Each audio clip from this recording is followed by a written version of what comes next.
আর সব থেকে বড় প্রশ্ন আজকেও কি থেকে গেল? দেব কি করবেন? না, আজকে অভিষেক বন্দ্যোপাধ্যায়ের সঙ্গে প্রথমে বৈঠক, তারপরে চলে গেলেন কালীঘাটে দেব, মমতা বন্দ্যোপাধ্যায়ের সঙ্গে বৈঠক করলেন, বরফ গলল বলেই জানা যাচ্ছে। এবং তিনি জানিয়েও নাকি দিয়েছেন যে দল যা বলবে তাই সিদ্ধান্ত নেবেন। সরাসরি কথা বলবো প্রতিনিধি আবির ঘোষালের সঙ্গে কথা বলবো। আবির, কি হলো বৈঠকে জানতে চাইবো।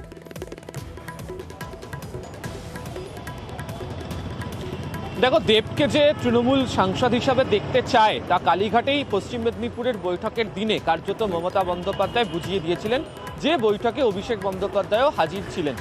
পরবর্তী সময় দেবের বেশ কিছু মন্তব্য, সোশ্যাল মিডিয়া পোস্ট এবং সাংসদ হিসাবে ঘাটালের যে 3টি পদ সেখান থেকে তার ইস্তফা দেওয়া, তা নিয়ে জটিলতা বৃদ্ধি পায়। বলা ভালো, একটা প্রশ্ন উঠতে শুরু করে, তাহলে কি দেব তৃণমূল কংগ্রেসের সঙ্গে দূরত্ব বৃদ্ধি করতে চলেছেন?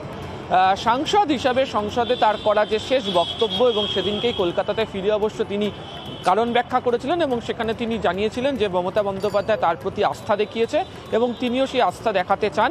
বাকি কে কি অর্থ করছে তার উত্তর তিনি এই মুহূর্তে দিতে পারবেন না। তবে প্রশ্নটা ঘুরপাক খাচ্ছিল, দেব কি আদৌ নির্বাচনে লড়াই করবেন, এবং সে কারণেই কি দূরত্ব বৃদ্ধি একটা হতে শুরু করেছে।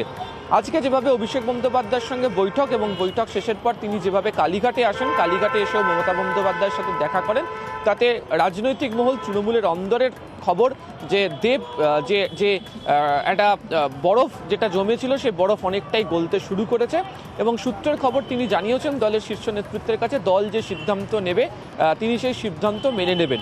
অর্থাৎ এক্ষেত্রে ধরে নেওয়া যেতে পারে দেবকে ফের পুনরায় তৃণমূল কংগ্রেসের সাংসদ হিসেবে লড়াই করার জায়গাতে হয়তো দেখা যেতে পারে।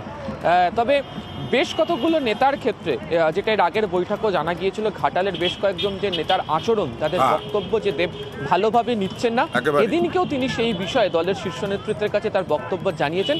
সূত্র মারফত আমরা তেমনটাই জানতে পারছি। একবারে মমতা বন্দ্যোপাধ্যায় নিজেও বলেছিলেন যে দেব হচ্ছেন দলের সম্পদ, এবং দেবকে যেন সেইভাবে ব্যবহার করা হয়, এবং ব্যবহার করা হয় অন্যান্য নেতাদেরও সতর্ক করে দিয়েছিলেন। আর দেবের জল্পনা তো বেড়েই ছিল, সেই জল্পনা আরও বেড়েছিল এই গত দুদিন আগে লোকসভায় দাঁড়িয়ে দেব যা বলেছিলেন সেই বক্তব্যের পরিপ্রেক্ষিতে। দেখুন, ঘাটাল মাস্টার প্ল্যান নিয়ে আমি প্রথমবার বলেছিলাম পার্লামেন্টে, আজকে শেষবারও, আজকে আমার শেষ দিন পার্লামেন্টে।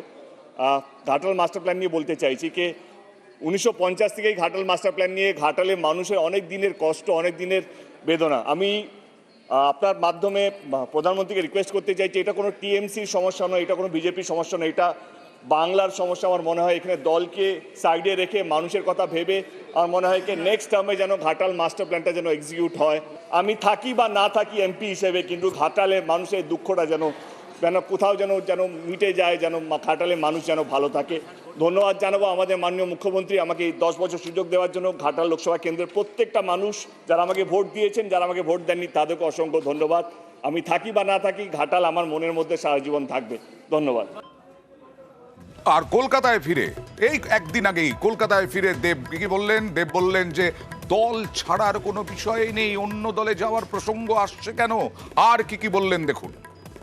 আমি দল ছাড়তে যাবই বা কেন, বা অন্য দলে যাবই বা কেন, মানে আমি দলের কাছে এমন কি চেয়েছি যেটা দল না বলেছে, বা অন্য দলে যাবো তারা হ্যাঁ বলেছে। এবারে আমি হয়তো নাও দাঁড়াতে পারি, এটা পুরোপুরি আমার তরফ থেকে তো আমি সিদ্ধান্ত নিচ্ছি, পুরোপুরি দিদির উপর ডিপেন্ড করছি কি দিদি কি চাইছি। আমি আমার মনের কথা দিদিকে বলেছি। এখানে মনের কথা বলা, যদি অন্য দলকে জয়েন করা হয় সেটা তাদের ব্যাপার।